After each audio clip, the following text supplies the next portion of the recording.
ఈ నాటకాలు ఇవన్నీ పనిచేయవు గాని నువ్వు కావ్య కలిసి బుక్ చదవండి. సరే, చదువుతాను.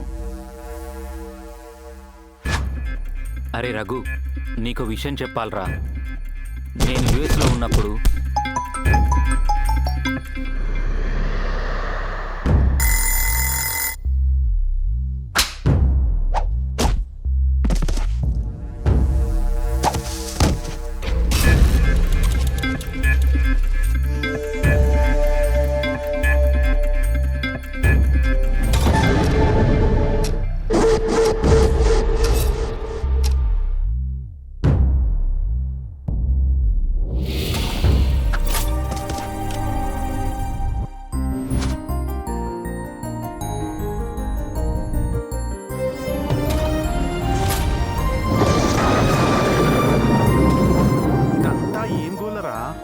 లాస్ట్ టైం ఇండియా వచ్చినప్పుడు మనం గోవాలో ఇంత మంచిగా ఎంజాయ్ చేసినాం. Sweet memories.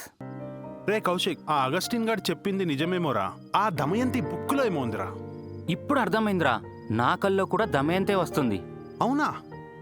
నువ్వు కావ్య ఇద్దరు కలిసి ఆ బుక్కుని చదవండిరా. కావ్య కూడా కళలోకి వస్తుంది, నీకు కళలోకి వస్తుంది. ఆ బుక్కులో ఏమో ఉందిరా. అవునరా, నాకదే అనిపిస్తుంది. కావ్యకు నాటకం అన్నా ఇష్టం, నాకు నాటకాలన్నా ఇష్టం. ఏదో లింక్ ఉందిరా, అర్థం కావటం లేదు. It's better you both read the book together. సరే అయితే ఇప్పుడే చదువుతా ఆ బుక్.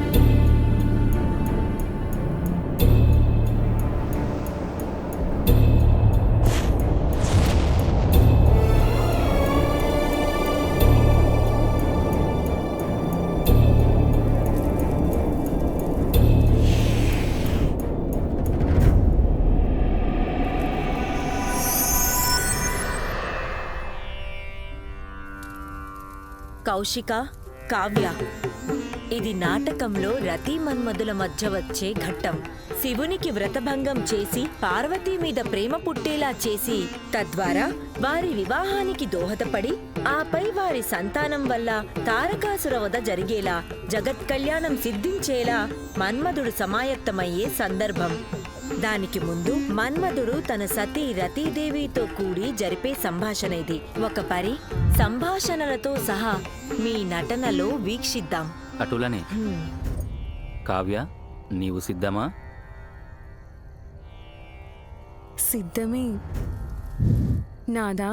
ఈ సమయమున ఏలైటు వచ్చి తిరి మదియా, మన మందిరాన మిమ్ముల విడవకుండా నేను రచించినదేమిటి?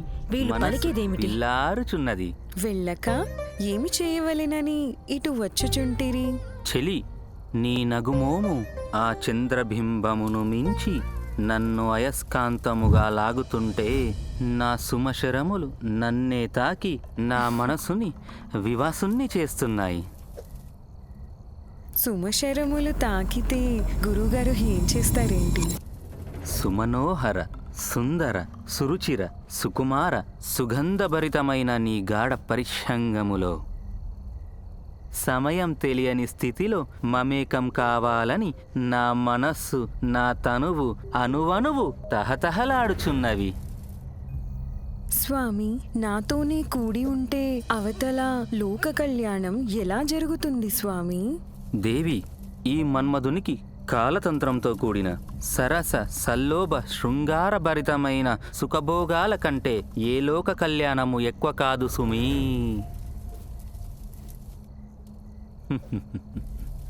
సరే కౌశిక, నువ్వు కథానాయకునిగా మరో కథని రచయించాలని నిర్ణయించితిని. సాయంత్రం ఒక పరి మా ఇంటికి నీవు వేంచేస్తే కలిసి చర్చించి కథాగమనాన్ని నిర్ణయించి కొత్త నాటకం పూర్తి చేయుదును. అటులనే.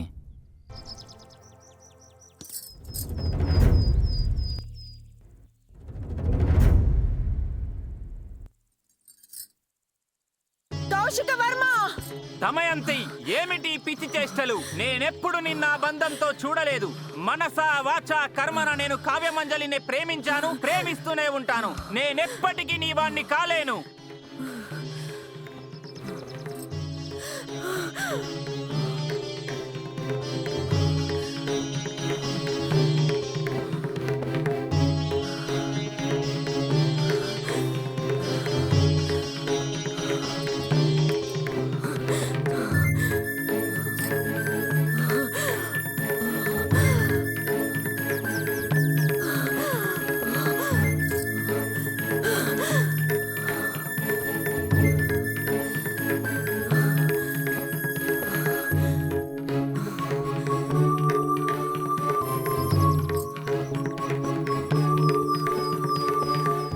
నేను రచయించిన సంభాషణలను మార్చి మార్చి చెబుతున్నాడు. కౌశిక వర్మకి ఇంత అహంభావమా? తాను నాకే సొంతం, తాను కావ్యమంజరితో సన్నిహితంగా మసలడం నేను సహించలేను. కౌశిక వర్మ కేవలం నేను రచించిన నాటకాల్లోనే నటించాలి. నా వల్లే కౌశిక వర్మకి పేరు ప్రఖ్యాతులు. తను కేవలం నావాడు. అన్యాక్రాంతం కావడం కలనైనా నేను సహించలేను. లేదు, ఇకపై తన అత్యుత్సాహానికి అడ్డుకట్ట వేయాల్సిందే. తన ప్రతిష్టను భంగపరిచేలా ఒక నాటకం రచిస్తాను. ఆ నాటకం ద్వారా హిమశిఖరములా పెరిగిన కౌశిక వర్మ ప్రఖ్యాతి అధఃపాతాళానికి పడిపోవాలి. కౌశిక వర్మ శాశ్వతంగా నాకు దాసుడు కావాలి.